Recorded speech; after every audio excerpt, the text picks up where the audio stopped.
यह सृष्टि एक घटना चक्र है। मनुष्य जीवन में घटनाएं कभी रुकने का नाम नहीं लेती। मनुष्य जीवन घटनाओं पर आधारित है। घटनाएं अच्छी भी हो सकती हैं और बुरी भी। ऐसा नहीं है कि घटनाएं केवल मनुष्य जीवन के लिए ही घटती हैं। पेड़ पौधे, पशु पक्षी, जड़ चेतन, सांप बिच्छू, कीड़े मकोड़े, घास फूस आदि सभी में घटनाएं घटती हैं। प्रकृति में होने वाली घटनाएं तो आप देखते ही हैं, कभी सर्दी, कभी गर्मी, कभी बरसात। कुछ घटनाएं ऐसी होती हैं जिन्हें मनुष्य भूल कर भी भूल नहीं सकता। अगर वह भुलाना भी चाहे तब भी वह नहीं भूल सकता। प्रकृति से की जाने वाली छेड़छाड़ इन घटनाओं का मुख्य कारण है। इन घटनाओं का असर आज हमारी खेती किसानी पर भी बहुत अधिक पड़ रहा है। ऐसी घटनाएं मनुष्य जीवन में घटने वाली सभी घटनाओं को याद नहीं रख सकता। मनुष्य के जीवन में जो भी घटनाएं घटती हैं उन सबको याद नहीं रख सकता। ऐसी घटनाओं को हम अर्थ रहित घटनाएं कहते हैं। और जो मनुष्य ऐसी घटनाएं घटती हैं जिनको वह भूल कर भी, चाह कर भी भुलाना चाहे पर नहीं भूल सकता, नहीं भुला सकता, ऐसी घटनाओं को हम अर्थ सहित घटनाएं कहते हैं। अगर आपके जीवन में भी कोई इस प्रकार की घटना है जिसे आप चाह कर भी भूल नहीं पा रहे, उठाइए कॉपी पेन और लिख भेजिए हमें। हम आपकी घटना को वंदे मातरम चैनल पर साझा करेंगे। चैनल को सब्सक्राइब करें, वीडियो को लाइक करें, घंटी का बटन अवश्य दबाएं ताकि सबसे पहले नोटिफिकेशन आपको मिले।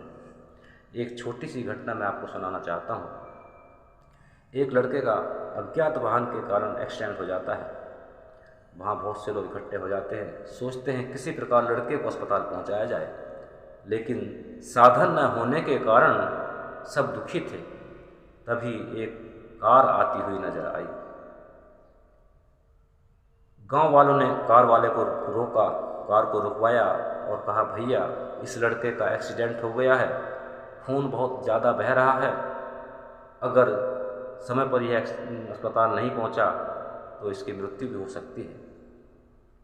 लेकिन गाड़ी वाले ने कहा, भाई मुझे किसी ज़रूरी काम से जाना है। इतना कहकर उसने अपनी गाड़ी आगे बढ़ा दी। गांव के किसी आदमी ने पुलिस चौकी फ़ोन किया। पुलिस वाले गांव वालों की मदद से उस लड़के को उठाकर अस्पताल ले गई। वह गाड़ी वाला अपने घर तक पहुंचता ही है। वह गाड़ी वाला अपने घर पहुंच जाता है। देखते ही पत्नी कहती है कि आप बड़े अभागे हैं, बेटा 3 दिन से छुट्टी पर आया हुआ था, आपको फ़ोन किया लेकिन आपका फ़ोन नहीं लग पाया। वह आज उसकी छुट्टी ख़त्म हो गई तो वह आज अपनी ड्यूटी पर चला गया है। पति ने पूछा, कितना समय हुआ बेटे को जाए हुए? पत्नी बोली, 3 घंटे पहले अपनी मोटरसाइकिल लेकर निकल चुका है।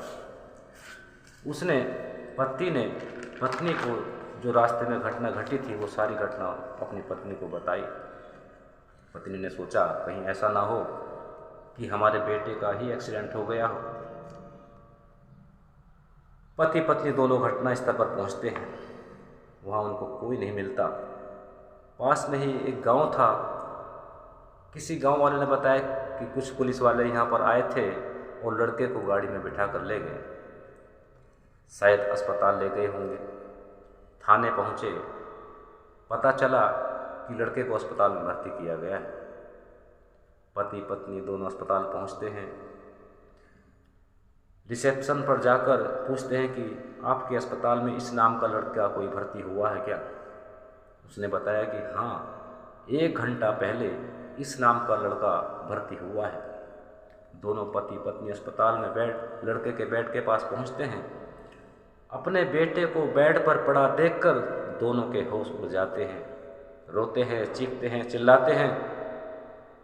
डॉक्टर साहब से पूछते हैं, डॉक्टर साहब अब हमारा बेटा कैसा है? डॉक्टर साहब कहते हैं, अब आपका बेटा इस दुनिया में नहीं रहा, यह मर चुका है। दोनों बेटे की लाश पर छाती पीट पीट कर रोते हैं।